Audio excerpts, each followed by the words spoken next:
અત્રે ઉપસ્થિત મેલાના ગામના ગ્રામજનો, મહેમાનો, વાલા વિદ્યાર્થી ભાઈ બહેનો, મેલાના વિશે વાત કરું તો 8/1/2000 ના દિવસે અમે મેલાના ગામની અંદર શાળામાં હાજર થયા.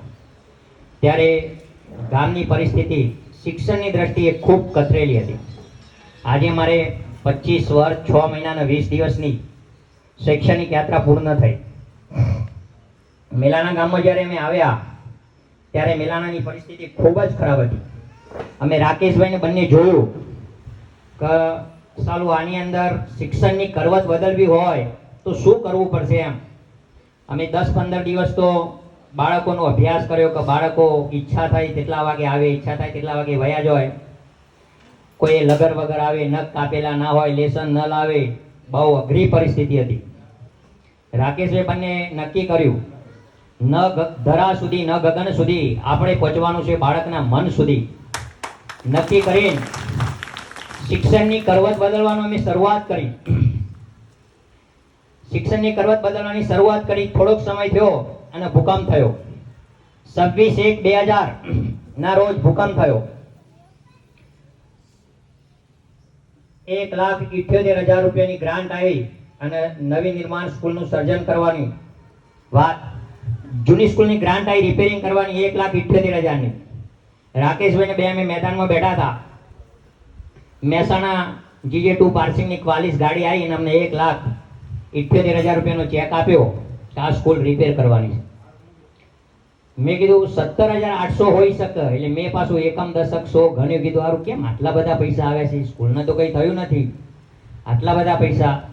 એટલે એ વ્યક્તિએ મને વાત કરી કે સાહેબ કયું વતન? મેં કીધું મજરા. એટલે કે ઓહો, આપણી બાજુના છો તમે, તો મૂંઝાશો નહીં. તમે ચિંતા કર્યા સિવાય અહીંયા સહી કરીને આ ચેકનો સ્વીકાર કરી લો અને આની અંદર હું બધા બિલ મૂકી દઈશ.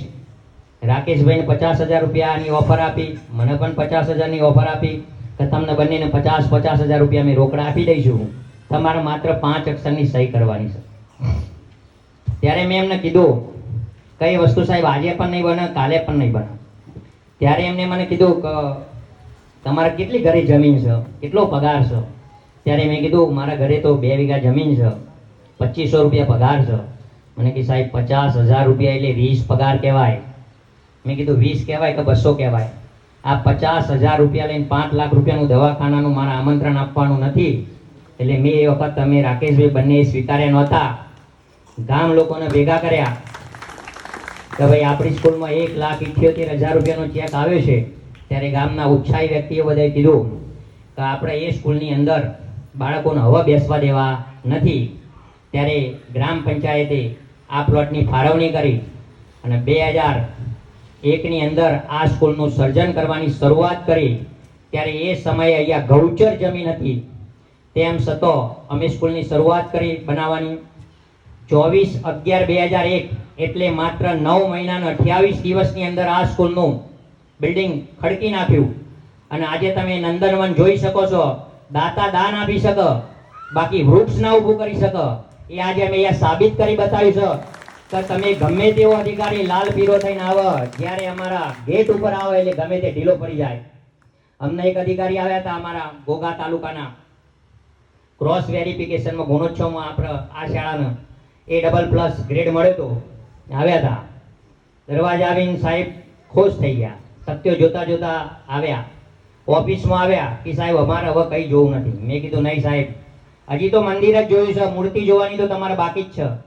હું એમને અંદર લઈ ગયો, વર્ગની અંદર બધા બાળકો બતાવ્યા. કીધું સાહેબ લખાવો, વંચાવો, અંગ્રેજીમાં 3જા ધોરણના બાળકોને લખાવો. પીઠ થાપી ગયા કે ખરેખર આવું મેં ક્યાંય ઘોઘા તાલુકાનો કિરવણી નિરીક્ષક હોવા છતાં મેં ક્યાંય જોયું નથી. બીજી વાત કરીએ તો એવોર્ડની દ્રષ્ટિએ આનંદીબેન પટેલ જ્યારે શિક્ષણ મંત્રી હતા ત્યારે ભારત દેશની અંદર IIM ઇન્ડિયન ઇન્સ્ટિટ્યૂટ ઓફ મેનેજમેન્ટમાં 54 સ્કૂલોનું સિલેક્શન થયું હતું.